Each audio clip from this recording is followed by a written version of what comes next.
Hi, everyone. Welcome back. This is Amanda Despacito, CEO of My Mountain Mover. And on today's episode of the Pinnacle podcast, we have our lovely guest with us, Heidi Tressler.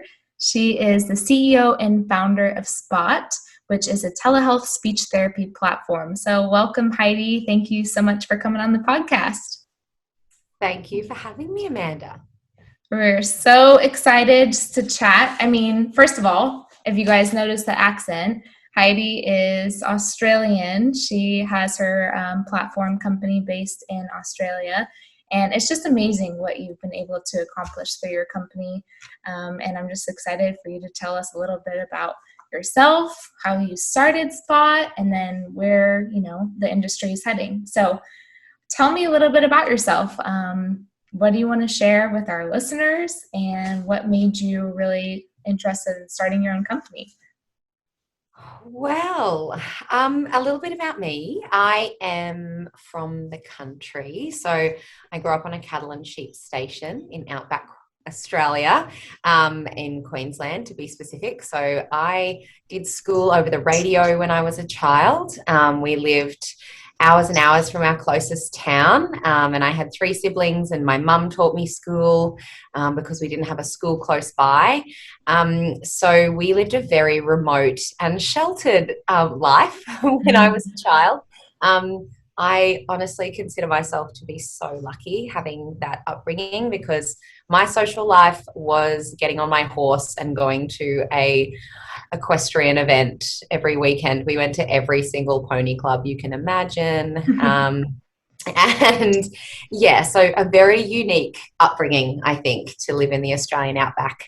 And to, that has a lot to do with really where I've come now. And so in terms of a little bit more about me, I also have a big brother with a disability. He has Down syndrome, and it really shaped me into choosing the career path of being a speech pathologist. I was looking at allied health, at being an allied health professional since I was in primary school, basically. And my school, the deputy principal at school, when I was looking at being an occupational therapist, she said, "No, I really think you should be a speech therapist." And I went, "Okay, sure."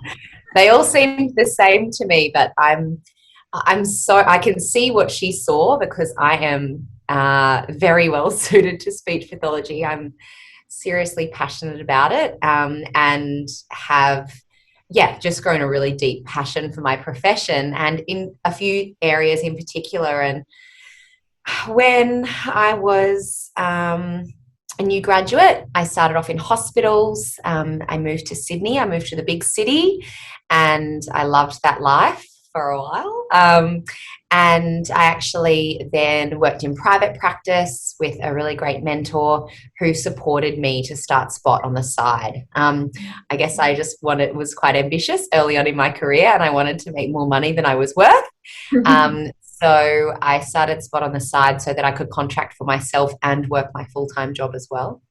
So I did that. And then when I moved back to Queensland, after leaving Sydney, I took Spot with me, and I eventually quit my day job, and that was about 3 years ago now. And Wow. Here we are. So I've been a speech therapist for 8 years now. Yeah. Wow. Such a cool story. I love just your heart for your company and how you got started, and I think it drives definitely your passion and how you formed the company that you have now. So where are you at now? How many employees do you have? Tell us a little bit about, the concept of Spot and where you're at now. Yeah, well, it's shocking that I didn't count before I started with you this morning. But we've pretty much employed a full-time employee every 2 to 3 months since April 2000. We're at about 25 now. So, and there's a few in the pipeline, and there's also a few allied health assistants.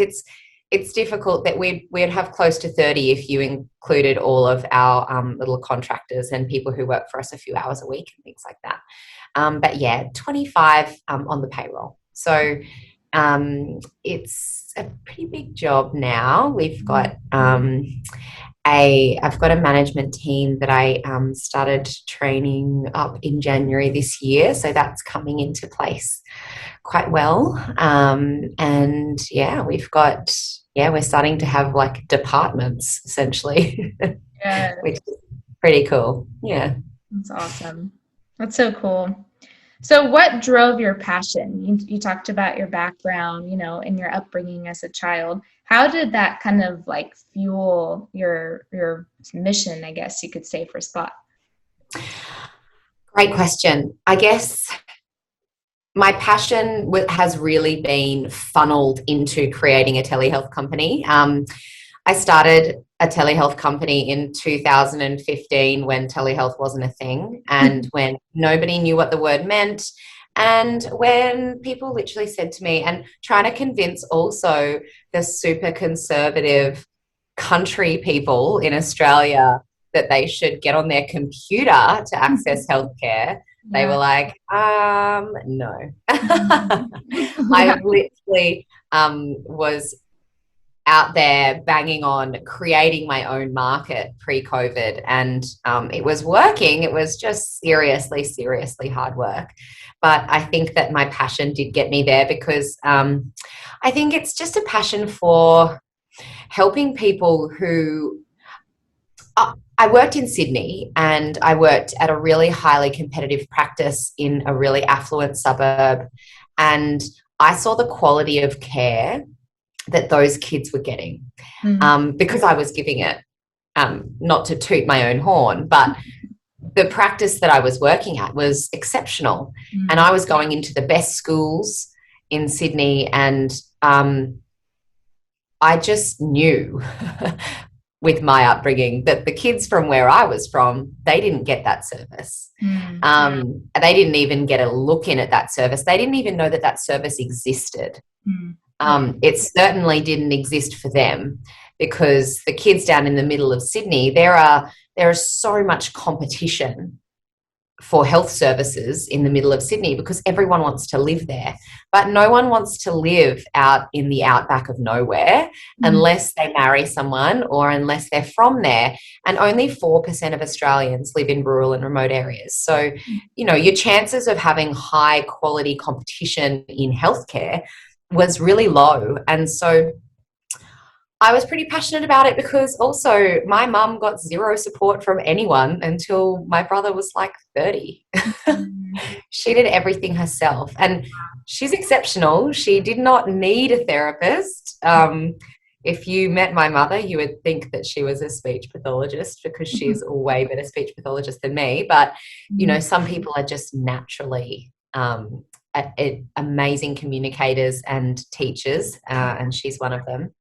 And she did get a lot of help, but she did self-taught. She would get packs sent to her by her occupational therapist friends in the city to just read and do herself. There was no coaching. There was no online course. There was no support. When my brother was born, my mum didn't even have a telephone line. They had to wind up the telephone line.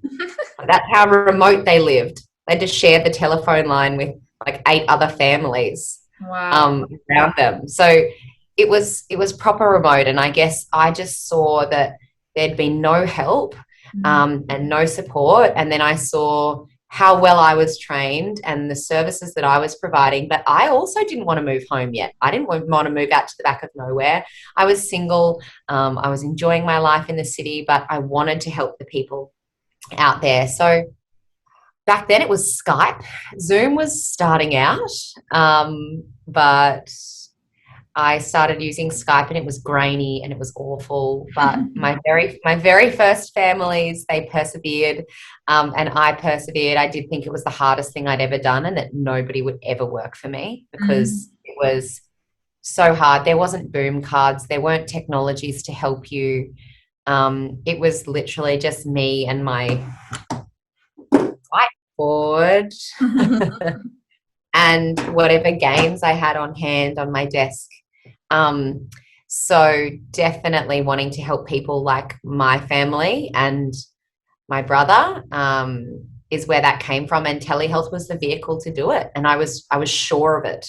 Yeah. And if I wasn't sure of it, holy dooly, like it was a really tough run Yeah. pre-COVID. That's Yeah. incredible. I mean, just the fact that back then, just 5, 6 years ago, telehealth was not even on the radar at all, and that we can relate to that with virtual assistants too. We have the same sort of concern when we first bring up virtual assistants is, well, how is that going to work? They're in the Philippines. I need someone who's going to be in my office. I need someone who, I can touch and feel on the day, right? If I need to communicate something. But telehealth, and technology has been just allowed us to do so much more than we could have ever imagined. So I love that you were so passionate about it to do it when it's hard, right? Because now, fast forward, COVID hits, right? And the world explodes into telehealth or some sort of, online. Yeah, it's a household word. Like, yeah. Everyone knows it. So how did that affect Spot? Like all of a sudden, you have this massive shift in the whole world that allows you guys to, probably expand your business in a way that you never thought you could. So tell me about how COVID affected Spot. Honestly, we were going really well pre-COVID. So we had 500% growth in the year pre-COVID. So I was pretty happy with how we were going, and we were really, we probably still are the Australian leaders in our field. We've done almost 16,000 hours of telehealth now. Wow. And it was a difficult transition. I know that sounds funny because we didn't actually have any change. It was difficult because we had every speech pathology private practice in Australia calling us, asking us to train them. Wow. And we weren't set up for that. We didn't have the skills for that. Also, it was our IP, and we'd worked so hard for 4 years to set up our systems and processes, and then every other company just wanted us to give them to them for free. And it was a really difficult decision. I felt very conflicted because I am an empath, and we all are as health professionals, but we sort of got together and we're like, do we want to give away all of this hard work that we've been battling? Like, we were working out of all of the spare bedrooms. I had an employee in every spare bedroom in my house. Like, they're just working out of our bedrooms. The kitchen table had a printer on it. Like, we were full startup battle stations. And then we just moved into our office space and COVID hit. And all the girls were like, no, we've worked so hard for this. I know that, if they want help, they can pay for it. We are the leaders, and we can sort of do that. But it really came down to the fact that we had no time to help anyone because we were clinically so busy and just so full. And I guess then the business opportunity was that the drastic change for us is that our website used to spend an entire landing page explaining to you what telehealth was. And now I don't need it. Yeah. I mean, sometimes now all we need is like, sometimes I don't know how people go to our website and don't know that we're telehealth. It's literally like online therapy, telehealth. And then they click the button to book in. They call us like, oh, I didn't know you were online. And we're like, oh, we are. If you don't want online services, we're probably not for you. Yeah. So the only part where we have to explain it now is when we do our free consult and we say, oh, I'm just checking. You know that we're 100% online, don't you? Yes. And that's the only bit. They go, oh, I don't really know if I want to do telehealth. And we can obviously try and sell telehealth to them because I think it's amazing, and it obviously has worked for we did the stats just this week because it was end of financial year, but close to 1,200 families or something that we've worked with. It's amazing. And if it's 1,200 families that we've worked with, then yeah, it wouldn't be 1,200 families. Yes, it would. It would be 1,200. I was thinking 12,000 doesn't fit with our statistics, but it was, because it was about 800 at the start of the year. So it's if it's working for that many families and they don't have the same presentation, they're aged between 0 and 99. Wow. So we've literally seen everyone via telehealth. Wow. Yeah. It's incredible. It's incredible now that people are looking for telehealth because they tried it during COVID and it worked for them. And that's those busy working parents who are like, we want to do therapy with our child, but we want to go to work at 8 o'clock. So they do a 7 a.m. session. Yeah. Or we want to do it when we get home from school. So we want to do some of the parents do flexi hours and they work and they finish at 4:30, so they can do a 4:45 or 5 o'clock session, something like that. And yeah, they're requesting it now, which is pretty incredible. That's amazing. Yeah, there's no real barrier to people's knowledge of what we do anymore, which is blows my mind. Actually, 12 months ago. It's amazing. Where do you see the telehealth industry heading? This is a tricky one. I think it's hard because deep down inside, I love what telehealth can do to enable access to services, but I do not believe in technology replacing humans. Innately. Really, really deep in my core, I know that the therapist is the most important part of the therapy. And it's a human interaction. And even though some people would argue that telehealth takes away from that, I disagree, because so much of our lives now, we spend communicating online. We work online. We talk to our families online. We find relationships online. There are all of these ways that we build rapport and live online. And so it is definitely a way that is normal communication for us. So why should it not be normal for us to do therapy that way? So I disagree with that. But I don't know. I wouldn't be going to work for a company that was going to build tech to try and teach robots to teach children how to speak or anything like that. That's probably not where I think telehealth is going, AI. I feel like there's a lot more that tech can do for telehealth, though. So I've obviously watched the full immersion of all of the telehealth technology, and 5 years ago there was none, zero. Yeah.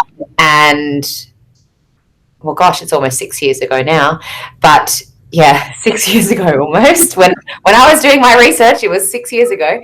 And Skype was the only thing you could use. And now obviously Zoom is pretty good, but still there is this problem where I have to subscribe to, I would say, 35 different softwares to use my work day. Wow. And those 35 different softwares, I mean, when I first, the reason that I married my husband is because I called him back to ask him for advice. Because he owns a tech company and we'd been on a few dates, and I was deciding to quit my job, and I thought, there is no telehealth software. It drives me nuts. There is nothing that works. It's all so clunky. Nothing's going to help me. I can't play a game online. Nothing is going to work. And there is a massive gap in the market for me to develop amazing software in this space. This is 6 years ago. And he had a software company. So I called him and I said, do I build software or do I build this service that I'm already doing and I know how to do? And he said, don't build tech. And So I didn't build tech, and I'm very glad I didn't, because I wouldn't really be passionate about that. Yeah. It's still, though, basically what I needed 6 years ago still doesn't exist. There are a heap of companies that are trying to do it now, and post-COVID, every practice management software is now like, we offer telehealth, but one of the main problems is the Australian bandwidth is terrible. And it's a real barrier to success for companies. There are some great international telehealth softwares, especially for speech pathology. We've trialed them. We've moved over to them. Then we've moved back to Zoom because the bandwidth just will not carry over to Australia. There's too much. It drops out all the time, especially when we're seeing people in rural and remote areas and they're on satellite internet. So that's a massive barrier at the moment, is that my staff have to click out of 50,000 applications a day. And if there was something, and they're using Google Drive, boom cards, teachers pay teachers, we're still getting our resources from a million different places. We don't have this one smooth, sleek spot library. We've got our spot library, but we've also got subscriptions to all of the things that solve our problems. And we really need something. I see the telehealth industry essentially streamlining that process. And if nothing happens there, then it's a pretty big opportunity for someone. Yeah. The other area that I'd like to see telehealth move in is that, everyone's working in telehealth now, but it's so siloed still. Cybersecurity is still a big scare for everyone, and rightly so. A lot of what we do is pretty low risk in the security space. So, what are you going to do? Tap in and see me working with little Johnny on his Lisp, Yeah. There's not a great Lisp. There's not a great risk in a lot of what we do, as opposed to what a lot of doctors are talking about. Yes. And a lot of psychologists are talking about. So other health professionals have a lot more reason to be cautious about sharing information and patient information and data. But also, technology has come a long way, and we can create something that's encrypted so that we can quickly and easily share patient information. And also, I just see that globalizing health. Why shouldn't you be able to choose your speech pathologist from Australia because she's the best, and then choose an occupational therapist in the UK and see them at a time that suits both you and them, because she's the best or he's the best, and then you choose to go to your local physio because you want massage, and then why can't we do that, and why can't those professionals work together? There's no reason why they can't, really, in this new telehealth world. So I feel like health is going to be much more globalized because of telehealth. I love that. It's so funny because we see the same thing, even with our little niche of virtual assistants. The amount of concern that we have with our physicians and doctors, they come to us and they are just scared about working with a virtual assistant who is not based locally. And I think once they kind of are able to get over that hurdle and, like you said, hear and understand the benefits of moving virtually, it's just amazing what they're capable of, the amount of money that they save, the more patients that they can treat, the time that they can now spend with their families. Like you said, you can really customize your own schedule to work with what you want to do, to be able to make it home in time for dinner with your family and everything. So I completely agree. I think, especially too, as the younger generation, comes more and more into play, technology has to advance. And it's just interesting how healthcare seems to be the slowest one to advance in all of this. And, and I guess because there is regulation, obviously, but it's arguably the most important thing. progressing, Yeah, right? 100% So agree. I also think that part of the problem is that healthcare professionals aren't particularly good business people. Yes, Um, it's true. Sorry, healthcare professionals listening. But most of them will agree to that. Most of them will say, I just want to see my patients. Yeah, And that's what you want healthcare professionals to do. You yeah, want them to be passionate about their patients. You don't really want them to be going, oh, I'm going to solve the world's integration problems. So I guess there needs, potentially that's why, another reason why it moves a little bit slower is because there's not the push from the actual healthcare professionals themselves. Um, a lot of healthcare professionals are really comfortable doing what they've always known. And I know there are a lot of practices that saw the light when COVID happened and they were like, oh, this is a streamlined model. We're going to move to this, mm, obviously. Particularly bigger companies, but mm, most small private practices, mum and dad sort of practices, sole traders, they just went back to doing exactly what they were doing before because that's what they enjoy. mm. They didn't have to change every single system and process. And if it's not broke, don't fix it, I Yeah, guess. yeah, It works. So, in-person therapy, it works. And it's arguably better for some, in some instances. So it's a real barrier. yeah, yeah. Fascinating. So what's next for Spot? We made it through COVID. We can see the light at the end of the tunnel. What's Yeah. on the horizon for you and for Spot? Oh, well, we've the light at the end of the tunnel. We've just come out of a lockdown here because we had 3 cases.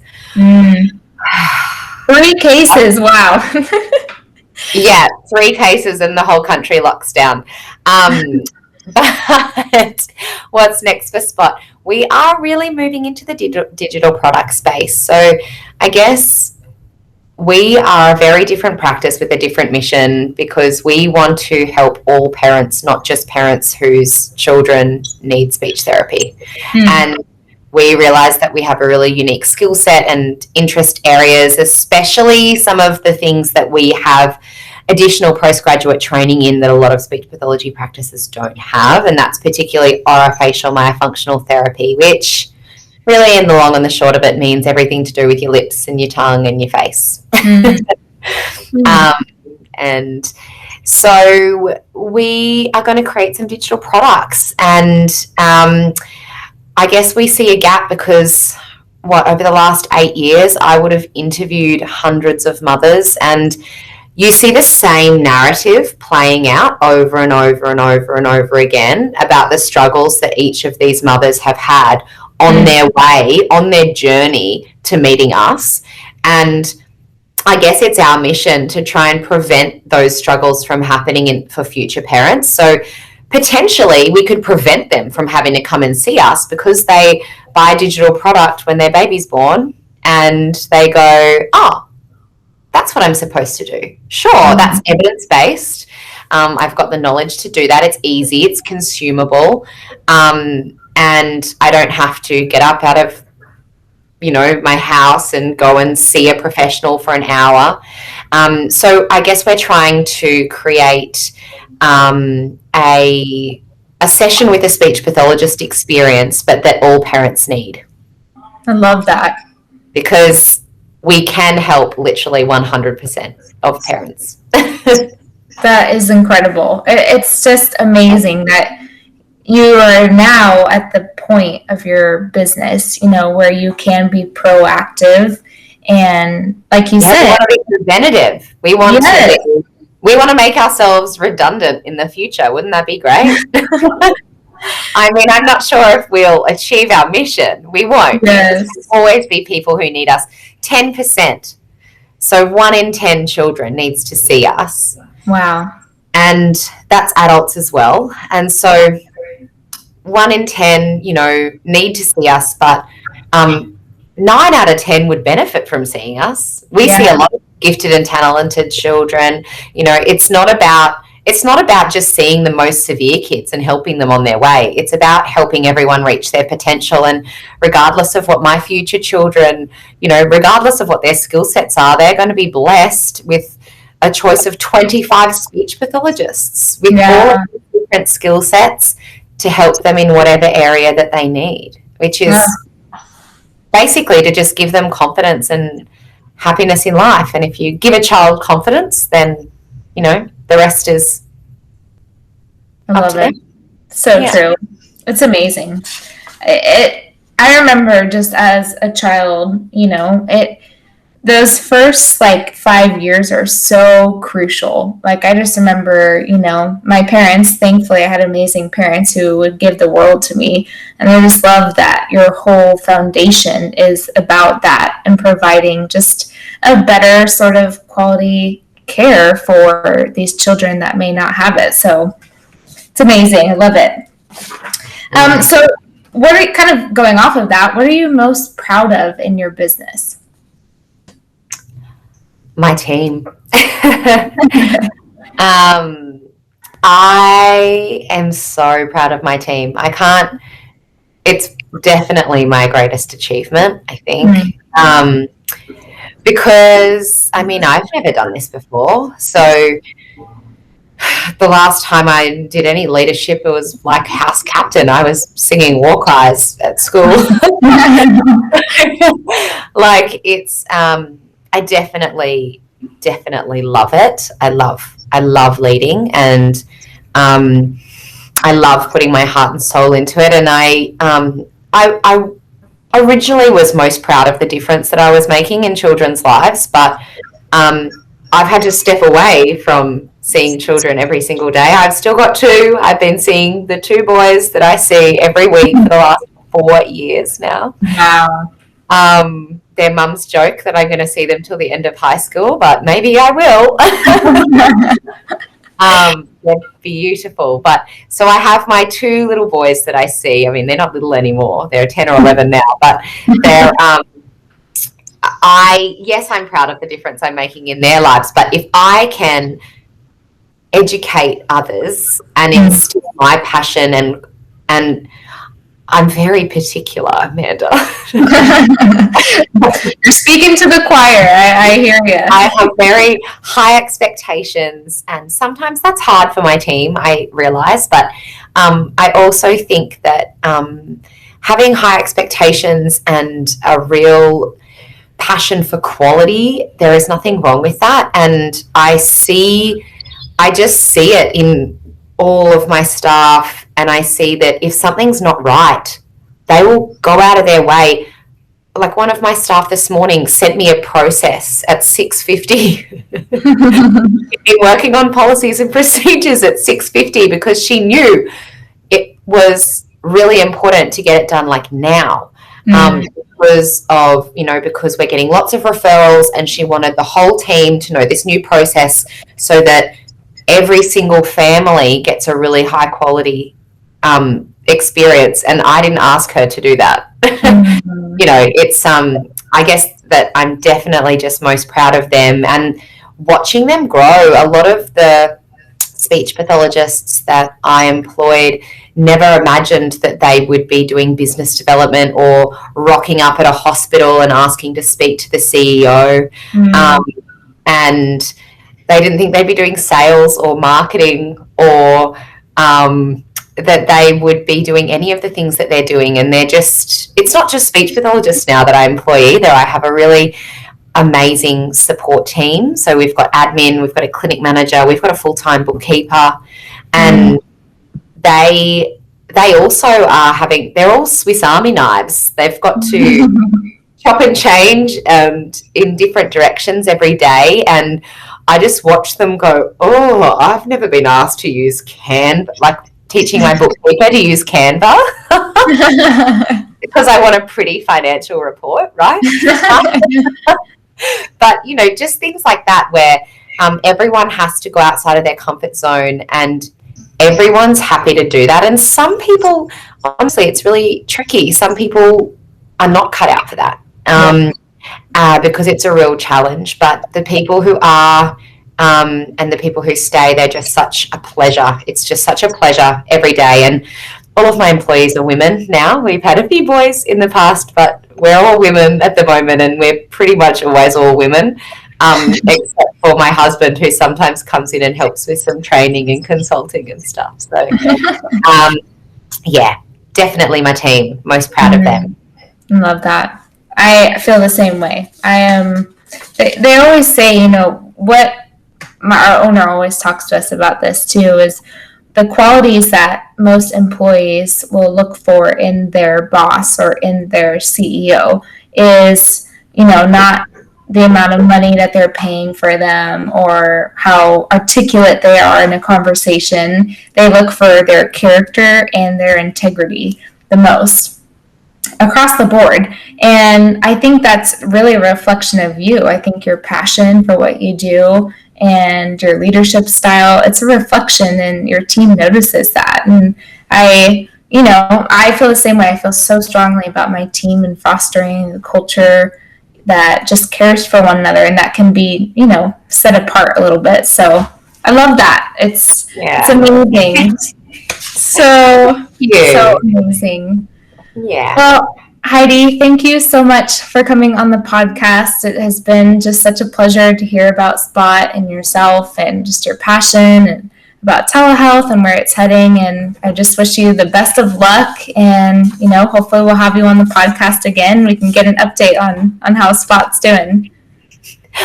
Thank you so much for having me. It's been a pleasure. Thank you.